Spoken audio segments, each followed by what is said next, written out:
Why not? Good evening, fellow South Africans and citizens of the world. And the economic woes of South Africa just get worse and worse and worse. And what does the ANC do to try and distract the population from what's actually happening in South Africa?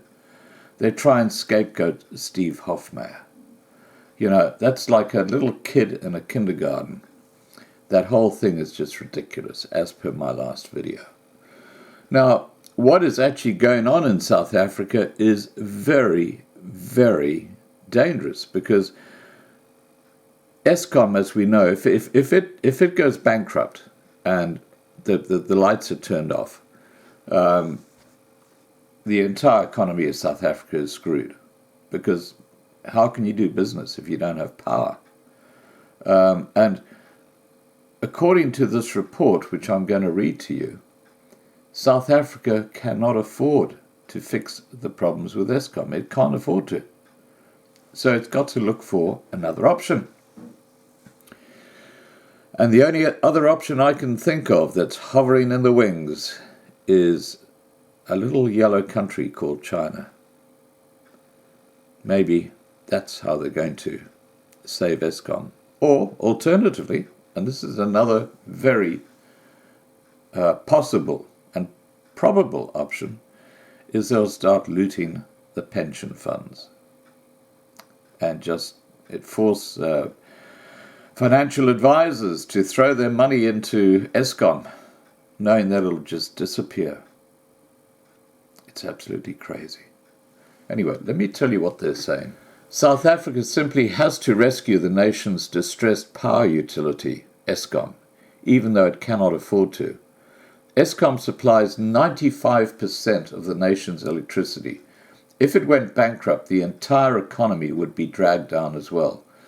The danger of that is growing. The utility has a mountain of debt, doesn't produce enough power to meet demand or cover its costs, and urgently needs to implement a turnaround plan that will hinge on government aid. President Cyril Ramaphosa will announce measures to address the crisis at Eskom in his State of the Nation address to Parliament on Thursday. Economic advisor Trudy McKay said in an emailed comment. The President has given assurances that the utility is too big and important to fail, and he won't allow that to happen, while Dondo Mogajani, the Director General of the National Treasury, has said more funding for Eskom is an issue of how much and when bondholders are banking on a bailout.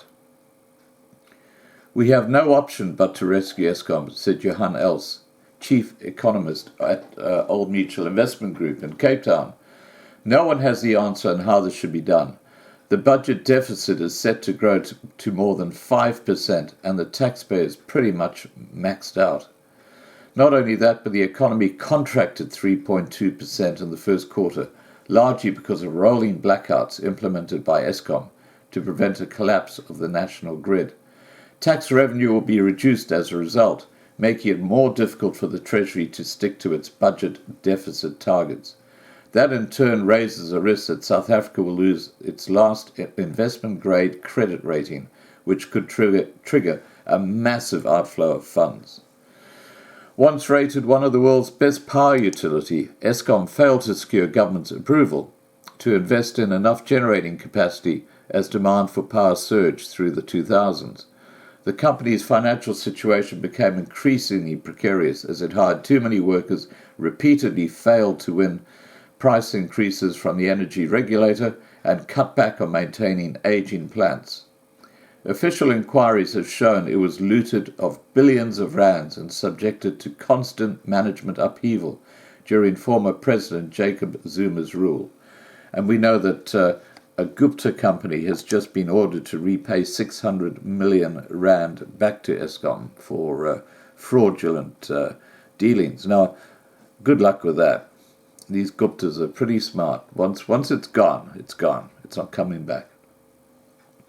The budget announced in February allocated Eskom 23 billion rand over each of the 3 fiscal years through March 2022, but that won't be nearly enough to save it. Its debt of 62%, of which is government guaranteed, grew by 21 billion rand to 440 billion rand in the 6 months through to March, the utility's latest data shows. Eskom may have to rethink its entire strategy, including plans to complete the construction of 2 new coal-fired power plants that are running years behind schedule and are way over budget, according to Dennis Dykes, chief economist at Nedbank in Johannesburg. Now, that in itself is a huge fiasco. They're talking about something like 500 billion rand being misspent or fraudulently used in those 2 power stations. You're talking about incredible amounts of money, and it's clear incompetence and corruption is everywhere in South Africa. The big risk is that it blows another 100 billion rand with, again, very little to show for it, he said. Eskom needs just to be given enough money to keep it as a going concern, while it gets to grips with its problems in a very realistic and sensible manner. Investors appear sanguine. The yield of Eskom $2028 bonds, which aren't government guaranteed, fell 28 basis points in the past 2 weeks to 6.78%, to a record low. Rates on benchmark 2026 government securities hit a 2-year low on Monday, after falling 58 basis points this year. Investors believe that the South African government, which owns the company, has proven capacity and willingness to support Eskom financially, said Okan Akin, a credit analyst at Alliance Bernstein in London. For many investors, the most important issue for Eskom is lack of visibility.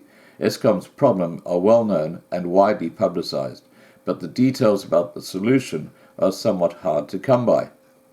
Ramaphosa's other plans for Eskom, announced in February, include splitting it into generation, distribution and transformation units under a state holding company, a move he says will make it easier to manage and raise funding. Those plans have run into opposition from labour unions, which fear they will lead to privatisation and job losses, and no further details have emerged on how they will be implemented. Iraj Abidjan, head of Pan-African Investments and Research Services, who has advised the government on economic policy, said time is fast running out to fix the utility. Eskom needs operationally to be put to bed in one way or the other, with a credible solution, not just a bailout solution, he said. Successive governments have kicked it to the edge of the cliff. Now is the moment of truth. Well, really, I see only one of 2 options that the ANC government can actually do to save Eskom, because clearly it's financially it's a disaster. One is for the Chinese to come in and take it over, and that way it'll probably be run properly. But the more likely option is they're going to loot the pension funds in South Africa. That's a no-brainer. I reckon that's the way they're going to go. If you've got a pension fund in South Africa, I'm sorry. If you can't get your money out, I think you're going to find a lot of it shooting off down the tubes to Eskom. And it won't be coming back soon. All right, guys, please remember to subscribe to be kept informed. Ring the bell for the updates, and have a great evening.